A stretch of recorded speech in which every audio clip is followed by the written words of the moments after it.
that the actions that took place today were in response to British military action abroad. Specifically, British military presence in Afghanistan, one is assuming. For a lot of viewers watching this tonight, all they will see is British troops going over there trying to make things better. What is it that is so annoying, that creates so much anger within a section of Muslim society? Firstly, it's not just Afghanistan. British policy across the Muslim world has been appalling, and that's a polite way of saying it.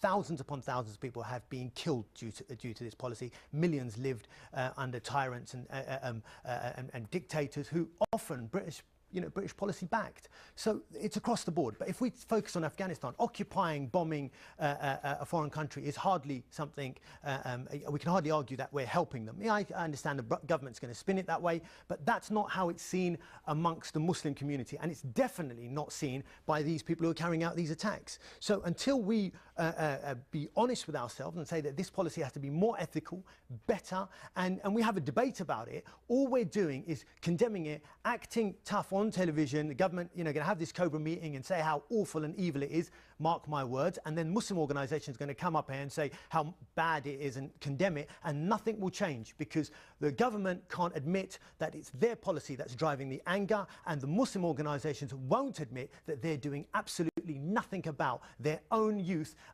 taking to this type of action, because they won't teach them the democratic way of bringing change in this country. But to be clear, there is absolutely nothing that justifies this kind of murder in the name of some kind of retribution explaining for some British foreign policy. Of course not. But you have to explain it to understand it, to be able to stop it. And there's the problem. The problem is that as soon as you start to explain it, and the British public need to understand, okay, well, here's the problem, then they can try to solve it. As long as we say it's nothing to do with foreign policy and just focus on the condemnation, the good speeches, then you're always in this trap, because the British public are always going to say, well, why did it happen?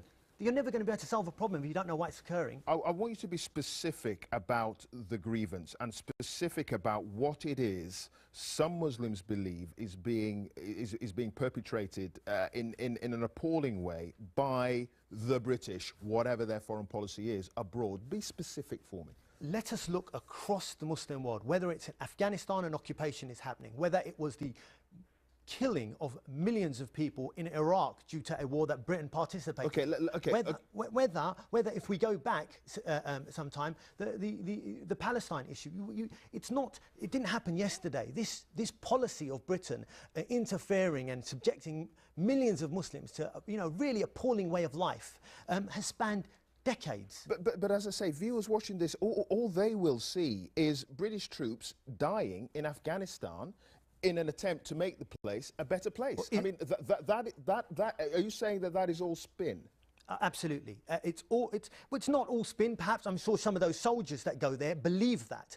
But do the policymakers honestly believe it? And do the Muslims in particular believe it? No. Millions and millions of people are suffering because of the people that they've got to live under, often backed by Britain and other Western countries, and directly suffering because of the occupations and wars that are being perpetrated within the Muslim world. And the Muslim world, on the whole, is going through a radicalization process. When you live in an extreme situation, an extreme response will occur because of that situation. And there's the problem. What the narrative that's out there, often pushed by the government, and hopefully they won't be able to deny it now, because these bombers have actually said it quite clearly why they've done it, right? Is that it's a hate preacher. It's some crazy person who hates freedom. It's nothing to do with that. It's a political problem, and only a political solution is going to solve this. Okay. If you just bear with me for 2 seconds, I'm just going to read out for our viewers a statement from Help for Heroes.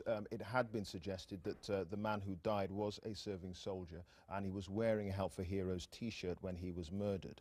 The statement reads, Help for Heroes is appalled to hear that a man believed to be a serving soldier has been brutally murdered in Woolwich today. We are desperately saddened to hear of this sickening attack and offer our thoughts and prayers to his family, colleagues and friends. So that a statement from Help for Heroes there. The operative word in that charity's title is heroes, and that is the view of the vast majority of people in this country. And I don't want to labour this point, but I just want to go back to the suggestion that for many people, British lives are being lost in Afghanistan and had been lost in Iraq in the name of trying to do some good. This is the general argument. You're saying that's a There's the problem. Right. You're absolutely right. In the name of something that is simply not true.